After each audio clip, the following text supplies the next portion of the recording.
Hey guys, what's going on? So I just want to jump on a live here with you guys to let you know about something I'm going to be posting about more and as quickly as possible too, because I think it's going to become relevant like pretty rapidly here over the next several months and so forth. But there's an article I saw in The Real Deal. I actually picked it up off of Instagram on the Real Deal's account, published on May 1st, I think was the article. With the day the article came out. And basically, I'm not going to get the title exactly right, but it was something about like real estate's next big short is known as the Widowmaker or something like that. And that Widowmaker kind of caught my attention. Just the dramaticness of it, I guess. But anyway, guys, so the interesting thing about this article and why you should read it is just, macro perspective, when's the next thing going to pop off and what is it going to look like? That big question that relates back to, if you experienced 2008, you experienced a Great Recession, you kind of know that thing was really, really bad, but you expect that something like it's about to happen again soon, and you're looking for what is that going to look like exactly, and what's the nature of it going to be.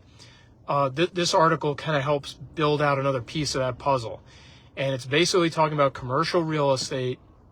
It's talking about the fact that commercial real estate loans, particularly office buildings, there's, I guess, a whole slew of office building loans that are going to reach maturity over the next 5 years. So I guess they didn't say exactly from what I saw in the article, though I did not read it word for word yet. I kind of picked out chunks of it, but I assume they're talking about 2023 to 28, maybe 24 to 29.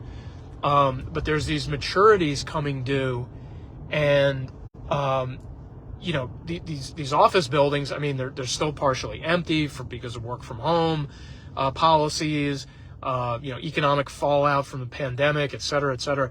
So you have this really potentially volatile situation developing, and the article goes on to say how certain funds, hedge funds, traders, whatnot, are betting on this massive commercial real estate collapse, and specifically they're using this index called CMBX, and the CMBX is like basically like real estate debt's answer to the S&P 500. It's basically like an index that tracks real estate debts and their performance, or their, I guess their penchant for going, positive or negative, depending on how the overall economy is going.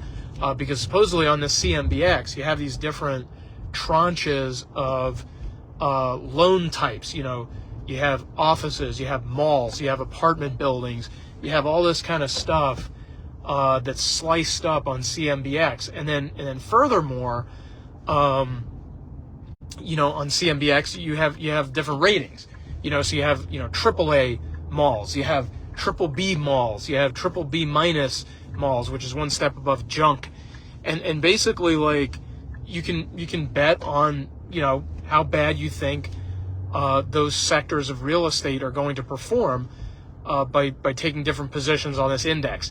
And so in the article, they were talking about how these funds and these traders have basically been shorting different slices of this, of the CMBX index, and they basically some of the really ballsy traders have put in billions of dollars worth of bets on triple B minus office real estate debt, and they're just betting it's going to implode.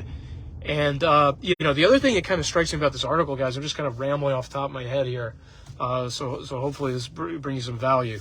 The other thing that was really interesting about it is that they're talking about these ratings. You got the AAA commercial loans, you got the triple B minus. I'm like, doesn't anybody remember that this stuff doesn't matter? That these ratings agencies are not fiduciaries. These ratings agencies are paid to rate these things. Okay, I mean, didn't we find this out in 2008? Now I know that was supposed to be fixed, and I just haven't caught up on the research, guys. So I apologize. but I know that the 2010 Dodd-Frank Act supposedly was going to fix these rating agencies' conflicts of interest, where they were basically paid by the people who would benefit to rate their bonds highly, right? So of course that meant they were doing you and I no favors by being honest in their ratings, right? So I think, I'm sitting there and I'm like, okay, like what is the difference between AAA commercial, real estate loans and triple B minus? Is there any difference? I mean, in 2008, there wasn't any difference between these loans, right? AAA rated mortgages were just as bad as triple B minus. There was no difference. They just, packed them up and slapped labels on them depending on who paid them the most money, I guess, right? So, or whatever the case was. But the bottom line was you could not rely on their ratings, okay? So I thought that was a really interesting thing in this article. To me, even though the article is kind of, trying to give us a little bit of a heads up here on the next big bomb to go off, inside the article, there's issues. Inside the article, there's this sense that, that there's a conflict, that there's something, that there's something that's not being accounted for. So in other words, as bad as this article makes it sound, you sort of get the impression maybe it's worse, right? Like maybe the AAA bondholders who think they're getting a safe return on those office mortgage loans, those office building mortgage loans, are not.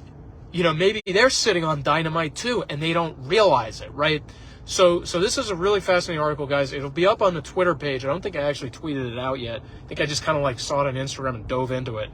And maybe I reposted it there in the stories.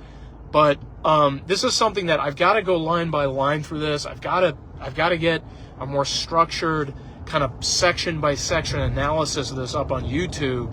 And I'll definitely alert you guys when that's the case, probably repost it here or whatever.